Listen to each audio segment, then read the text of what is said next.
That's exactly right. Let's say you had a girl like Rebecca, right? And she was a singer, or she thought she was, right? Or your band, and they look like these guys. Yeah? They probably do look like you, don't they?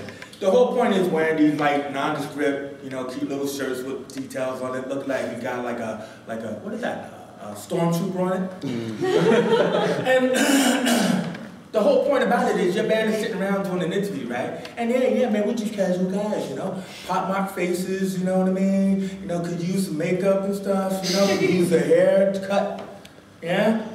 I'm not disappointed, man, this is image, right? That's true, though, isn't it?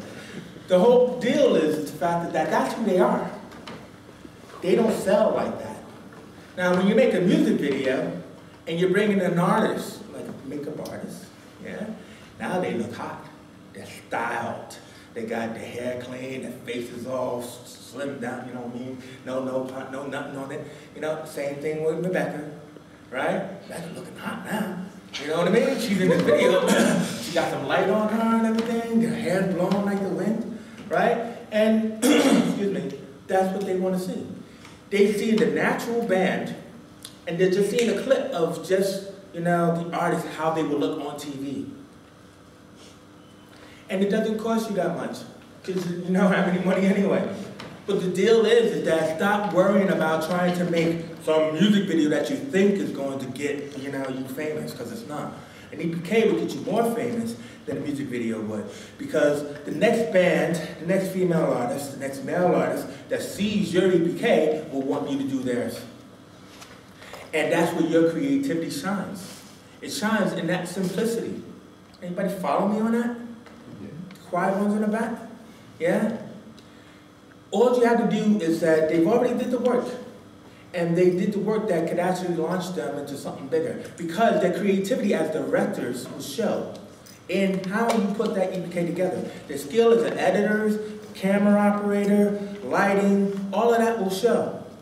The grafting ability of getting people together and a makeup artist to come out and to do that. So many makeup artists, I can't tell you how many of them are out there.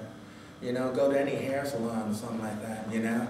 You know, yeah, I'm not gonna say that. Okay. But the whole point is, do it. Don't worry about the big video. Worry about the EPK. So, well done, guys. Yeah? Do you understand that? Yeah. Oh, thanks, man. What do you guys back in the back do? Audio suite. We're all audio too. You're all audio guys, right? Say, hey, how did this video thing happen to me? I mean, you know, people shoot videos and then do sound. Well, I mean, you know, in essence is that, you know, we could do a give and take. Because like what I'm also here talking about radio. I mean, I started out with video because that's where I am right now. But like in the radio side of things, can you tell me what are you guys doing in your course? Because what we're doing is radio dramas. Yeah? That's what we're developing. Go ahead. On radio, it's more of a general overview, like radio history and everything. It's more of a gentle what? No general, like just all about radio. Well, I don't know what that means, all about radio. I mean, the history of radio or something like that? Yeah, from like how it started, like the timeline, how it changed. That's what they're doing at the moment. Yeah, okay. Well, after you get through that, I mean, because what's great about the history of radio, and that's what we are, is that what's old is new again. We're going back to retro. So we're going back to the way they used to do radio back in the day, where you had like people at microphone stands with script in hand, and they're doing murder mysteries. Yeah? Here, let me give you a little taste. I know you hear me talk forever.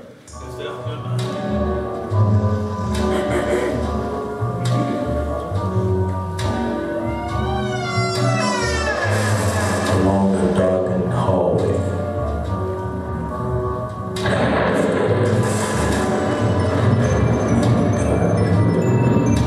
alone in the whimper,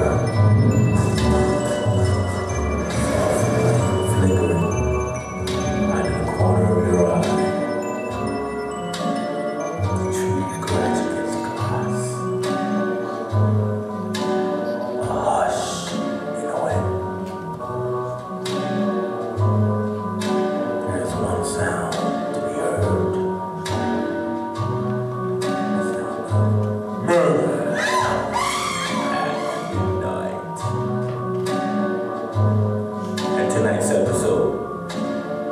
Shower, written by Rita Pike.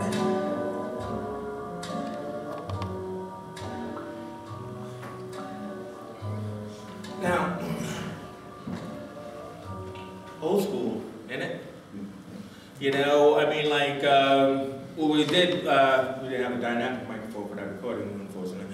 But what we did was that in the vision that we have radio, so people were sitting there and it's like, you know, 10 minutes to midnight, you know, and everything, and you listen to the radio. And what do we do at 10 minutes to midnight? Well, various different things. A lot of people are on the internet though, Twittering, Facebooking, watching TV while they do it. Yeah, and what we have is online radio, that it comes through your computer. Now, what happens then is that, so, hey, oh, it's 10 minutes midnight, right? And then, you know, cue, you know, for Murder at Midnight, Murder at Midnight comes on, you're supposed to just get under your covers. Just like they did in the old days, where they had to use their imagination. Like for those audio guys who are listening or learning about the history of radio, it's just a box in people's houses before TV. And they had nothing but their own imagination to guide them. And they're listening to Buck Rogers, or they're listening to Flash Gordon, Lone Ranger out of the fiery clouds of dust. Yeah? And they're listening to murder stories. And they're using sounds and Foley to actually pull you in, and you are creating the image. Now, TV comes along, kills all that. Actually stunts our growth. And all these visual overloads that we're having nowadays continually stunts our growth, to the point where everything becomes digital and After Effects, and we are told what to see. And we are trying to make this crazy image, like, what's that movie, what was that called? House on Haunted Hill, but the updated version, yeah, with Taye Diggs. Anybody ever see that one? Anyway, it was one of those early films where they created a digital monster, right? Now, House on Haunted Hill was a fantastic, classic movie with Vincent Price, yeah? And like, you know, it was scary as all hell, and all they used were lights. I don't remember, they're done yet. I think so. Oh man, killed them right there. The whole point about it is, so they updated this movie into the new generation. And so they're trying to create the same kind of mood, but something's missing. Something's missing in that mystique. And then they realized that they didn't do this in the original, but in the remake, they felt they needed the monster. And they created it digitally. And it was so horrible. It's definitely a movie just to look at for a horrible third act reveal of the monster. Yeah? And everything. And in that fashion is that the audience could imagine what the creature looks like. And anything you put in front of them, any horror movie you watch. Now, you guys are young. If you went to the movies like I did in the 80s, you know, we jumped and shocked at every little thing that was happening in the pictures. You know, in a little theater space like this. And that got killed when digital took over, because then they created all these digital effects, and you're just like that. Yeah, that sucks. It's not scary, because you know it's not real. But some old woman, when you turn on the light, and then she's right there, that happened in House on Horror. See, you're like, ah! And then you freak out. That is why Paranormal Activity blew up the nation. Paranormal Activity, everybody's seen it, of course. I don't mean 2 and 3. But what happened was, in this idea, the camera just sits there, people sleep. What does it draw up in you? People sleeping. It makes you feel what? Worried about what's happening in your I know, but it makes you feel vulnerable, doesn't it? Yeah. You're like, hey, I'm supposed to be safe in my house. I'm supposed to be safe in my sleep. And when you watch other people sleep, you're thinking they're supposed to be safe too. So when all of a sudden a door opens, you're like, everybody freaks, don't they? And then the door is open, right? And then all of a sudden, you know, the footprints or the covers move. You freak. You can't help yourself. You can't help yourself, because it's your own imagination that is scaring you. And that's what radio used to do. And that's what we want to do again. So we want to actually have like actual murder stories, yeah? And have people at the microphones and performing it for like a live audience. And that's one of the things that we're going to be doing. But we're also looking to actually further that on. So we're looking to utilize technology, like the computers and everything like that, and figure out what's the new way of doing radio. We're not Radio 4, we don't work for the BBC here, right? We're trying to figure out what is the new way to engage people with sound and radio. So in that, what we do is we create talk shows, sports shows, cooking shows. We got this great cooking show, right? And I'll just show you a clip. It's actually the opening show.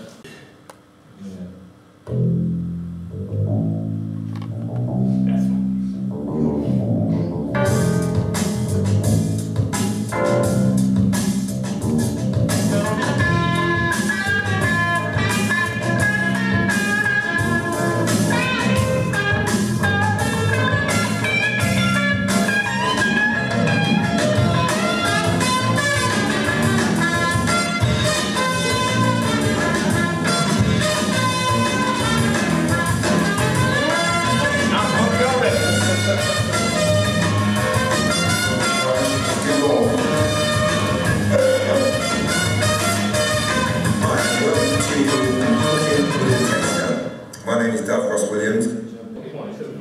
In order to get it started, and then once you get a basic shh, then you break it down to medium, and that way you can control the texture of if your chicken is going to be juicy, golden fried, or crispy fried. I'll put a couple of wings in, a couple of legs in, and this is how I usually do about 3 or 4 good wings. Right now, that's 5 in there, and then you zip it back. Make sure this is for the kids. You zip it, make sure there's no holes in it. Because if you do it in one of these shopping bags, they have holes in it. Close your eyes. You start shaking pollen and flowers all over your kitchen. So that's what I did today. I can do it and tell where the holes are. But you get that chicken all coated up real nice. Mr. Cameraman, are we ready to drop this chicken? Ready. Oh, that's what you want to hear. Okay, let's drop this chicken because it's ready. It's ready. So now, I'm gonna just show you like, in dropping the chicken, you be kind of careful and you shake it off back in the bag, all the excess flour. Are you getting this? I'm getting it. The excess flour is getting shaked off, and now we're dropping. And that's what you want to see, the bubbles. As soon as you drop it in that oil, it's cooking immediately. But I'm gonna break that oil down in a minute. So let's get it all in first. I would like to say that I am pretty good cook as well. Oh, yeah. Now my man right there, I see his face. He's like, good God, I'm hungry. I know I'm gonna go get some chicken later. Now I must say, my partners would probably kill me for showing that clip because, that's supposed to be, that was a pilot we made, and we actually redid the pilot in another location. But what I was showing you that clip for was the fact that, how many of you close your eyes? How many close your eyes? Thanks, Connor, you close your eyes. What? You thought something was going to happen? This is not paranormal activity. My point is, for you radio audio kids back there, you're supposed to close your eyes to get the point. The point was, if you close your eyes, could you still visualize what was happening? Yeah. Right, so you can hear the shaking of the bag. You can hear the sizzling in the pan. Yeah? Say yes for the camera. Yeah. Right? And the golden tones of my mate who's from America, who got that kind of voice that you can just kind of laugh at. I mean, So in that fashion, it's really good cook though. But in that fashion, for radio, as a radio broadcaster, oh man, the cooking with the testers on. You're thinking, why the hell would you put a cooking show on the radio? I thought it was brilliant. Yeah, thanks. It would be brilliant though. But why would you? So it's kind of like we're trying to make radio different. Right? We're trying to do different types of shows that people normally wouldn't look at or listen to. And we also shoot the video as well. So that way, we have 2 channels. One is our radio channel that you listen to. It's programmed and scheduled like a TV schedule. And then the other is our TV channel, which is our iPlayer. And if you wanted to see the visual, you can either see the actual show that we were able to shoot,